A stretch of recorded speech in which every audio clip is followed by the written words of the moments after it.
નમસ્તે, જય અંબે. નવરાત્રીનો પાવન અવસર આવનારા દિવસોમાં આવી રહ્યો છે.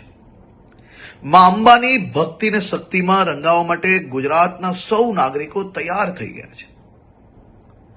નવરાત્રીના આ પાવન અવસરે સૌ ખેલૈયાઓ દિલ મૂકીને માં અંબાની ભક્તિ અને શક્તિમાં રંગાઈ શકે, ગરબે ઘૂમી શકે તે માટે ગુજરાતના મુખ્યમંત્રી શ્રી ભૂપેન્દ્રભાઈ પટેલના માર્ગદર્શનમાં ગુજરાત સરકારે છેલ્લા અનેક વર્ષોથી નવરાત્રી મોડે સુધી રમી શકે, સાથે સાથે મોડી રાત સુધી નાના નાના વેપારીઓ, ફેરિયાઓ અને જે લોકો દરરોજ આ કામ કરીને એમનું પરિવાર ચલાવે છે, તેમનો ધંધો રોજગાર ચાલી શકે તેની બી ચિંતા કરવામાં આવતી હોય છે.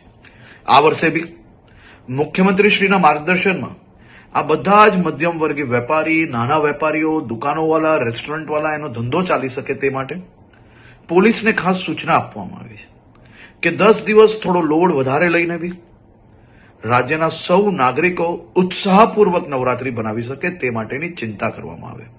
સાથે સાથે સૌ ખેલૈયાઓ અને આયોજકોને બી વિનંતી છે કે આપણું મ્યુઝિક, ડીજે, બેન્ડ આ બધું આપણા જ આજુબાજુમાં રહેતા લોકો, અગર હોસ્પિટલની બાજુમાં આયોજન કરતા હો તો ત્યાં આ બધી જ જગ્યાઓ પર લોકો બીજા જે ત્યાં રહે છે તે હેરાન ના થાય તેની બી જવાબદારી આપણી છે. આપણા રાજ્યની અંદર મોડે સુધી ગરબા તમે રમી શકો તે માટે ભૂપેન્દ્રભાઈ પટેલની સરકાર દ્વારા સંપૂર્ણ વ્યવસ્થાઓ કરવામાં આવી છે.